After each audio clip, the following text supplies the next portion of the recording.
Shalom Bapak Ibu dan Saudara-saudari yang kekasih di dalam Tuhan Yesus Kristus. Kita bertemu lagi di dalam renungan firman Tuhan gereja kita pada hari ini.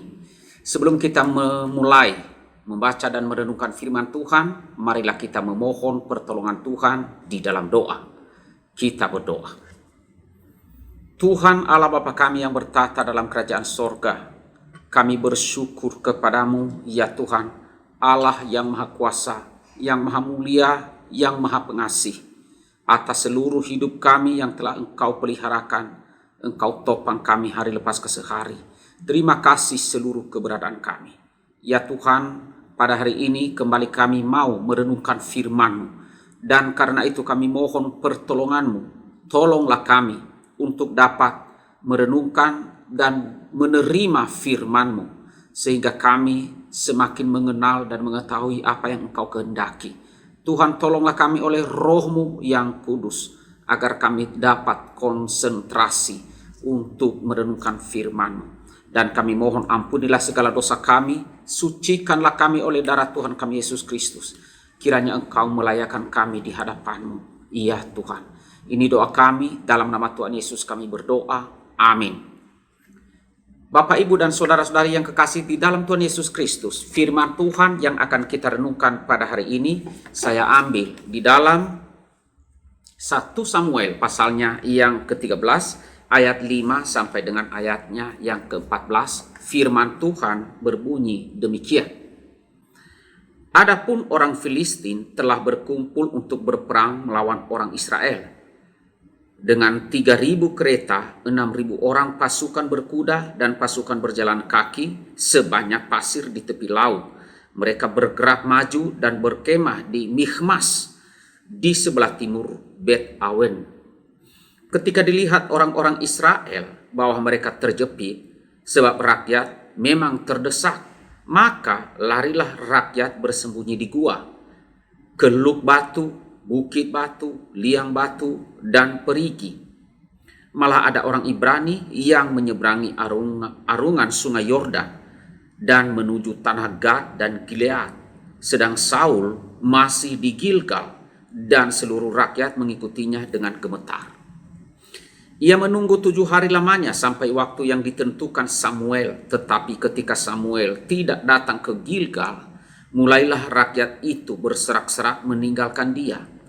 Sebab itu Saul berkata, "Bawalah kepadaku korban bakaran dan korban keselamatan itu."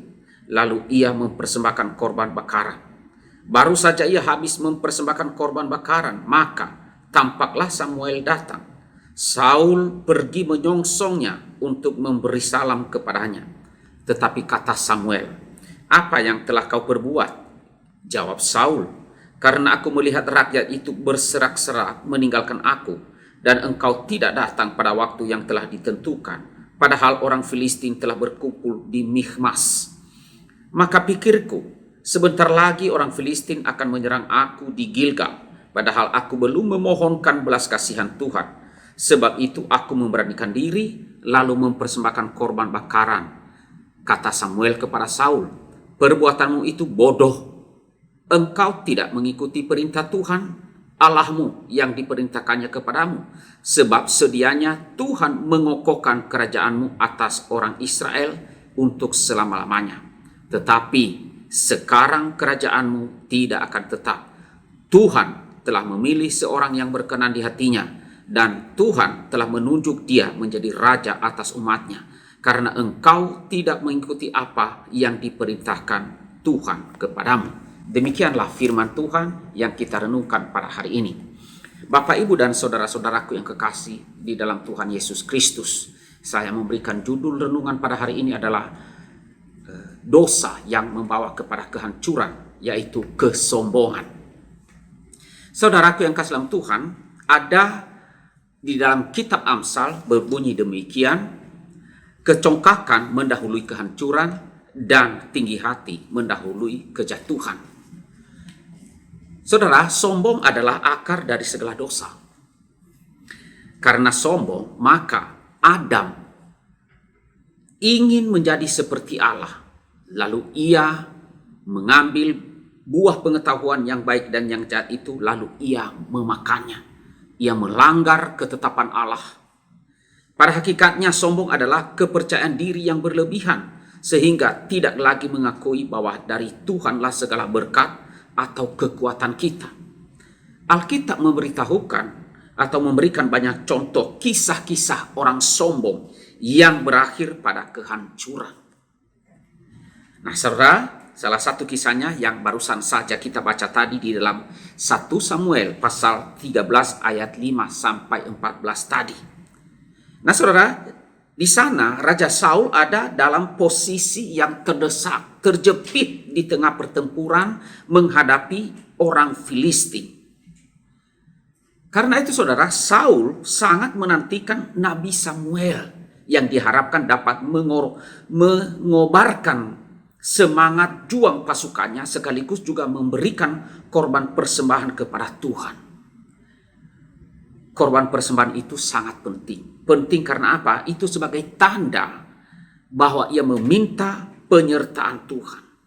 Namun saudara, Samuel terlambat hadir pada saat yang telah ditentukan. Karena Samuel terlambat hadir, maka rakyat itu yang beserta dengan Saul mulai meninggalkan Saul. Mulai mereka pergi. Nah, karena Saul melihat keadaan seperti itu, Saul pun merasa takut, merasa gemetar, dan dalam keadaan itu dengan percaya diri Raja Saul memerankan diri sebagai imam. Lalu ia mempersembahkan korban kepada Tuhan. Saudara, apa yang dilakukan Saul itu bertentangan dengan ketetapan Tuhan. Saul bukanlah imam. Mempersembahkan korban itu bukanlah tugas seorang raja, tetapi itu adalah tugas seorang imam yang telah ditentukan di dalam kitab Perjanjian Lama. Hal itu terlarang bagi Saul. Nah, ini kesombongan inilah yang menjadi titik awal dari kejatuhan dan kehancuran Saul. Saudaraku yang kasih dalam Tuhan, kesombongan adalah dosa yang umum dan bisa melanda semua jenis orang. Baik orang kaya ataupun orang miskin, orang berpendidikan ataupun kurang berpendidikan, tua, muda, lelaki, perempuan, semua bisa membuat ataupun melakukan dosa kesombongan ini, memiliki dosa kesombongan ini. Seringkali saudara, orang yang sombong itu tidak menyadari bahwa dirinya sombong, tetapi orang lainlah yang bisa melihat kesombongannya itu dengan mudah. Seringkali kita tidak tahu bahwa kita ini, ya pada dasarnya kita sombong, tapi orang lainlah yang tahu. Nah saudara, bagaimana ciri-ciri dengan orang-orang sombong? Ciri-cirinya diantaranya adalah orang sombong itu ia senang berbicara tentang kelebihan dirinya sendiri, atau ia seringkali menceritakan atau membanggakan diri. Tetapi ia juga cenderung berkata demikian. Ia cenderung tidak bisa melihat atau menghargai potensi orang lain. Nah, inilah orang sombong. Ia tidak bisa melihat kelebihan orang lain. Ia merasa tersaingi kalau ada orang lain yang memiliki keunggulan. Ia merasa tersaingi. Ia akan mengkritik, ia akan mencela. Namun di sisi lain, ia tidak mau menerima kritikan. Mudah tersinggung. Nah, dalam melakukan sesuatu, ia tidak bisa mempercayai orang lain. Inilah orang sombong. Ia tidak bisa mempercayai orang lain karena apa? Ia menganggap orang lain itu tidak bisa sebagus dirinya, tidak bisa sebaik dirinya kalau dia yang melakukannya. Itulah sebabnya ia melakukan segala sesuatu dan tidak mempercayai orang lain. Saudara-saudara yang kasih dalam Tuhan, meskipun dosa kesombongan ini termasuk dosa umum, ya, sedikit sekali orang yang menyadari apalagi mengakui bahwa dirinya sombong. Bahkan ketika seorang ditegur bahwa dirinya sudah menyombongkan diri, ia tidak akan menerimanya. Ia cenderung menolak teguran itu dan ia balik menyerang. Nah, pada titik itulah kita tahu siapa sebenarnya dirinya. Oleh karena itu saudara, hendaklah kita masing-masing mengoreksi diri. Hendaklah kita menjauhi sikap seperti ini, terlalu membanggakan diri. Marilah kita sadar bahwa semua kelebihan kita berasal dari Tuhan. Semua apa yang kita miliki itu adalah Tuhan yang memberikan. Tidak ada yang di luar Tuhan. Ya, semua apa yang kita dapatkan, kita miliki, potensi apapun itu, sadarlah bahwa itu semua berasal dari Tuhan. Dan hal itu marilah kita gunakan bagi kemuliaan nama Tuhan. Kesombongan selalu memberikan penekanan berlebihan terhadap diri sendiri. Dan kiranya kita menyadari akan hal itu, dan marilah kita selalu rendah hati di hadapan Tuhan. Amin. Kita berdoa. Tuhan Allah Bapa kami yang bertata di dalam kerajaan sorga, kami bersyukur kepadamu ya Tuhan. Kalau pada hari ini kembali kami boleh merenungkan akan firman-Mu untuk menegur kami dan mengingatkan kami akan dosa kesombongan, supaya tidak bercokol itu dalam diri kami, di dalam hati kami. Kami akui Tuhan, seringkali kami tidak menyadari akan hal ini. Kami pikir kami ini di jalan yang benar. Kami tidak menyadari bahwa diri kami sedang sombong dan telah menyombongkan diri.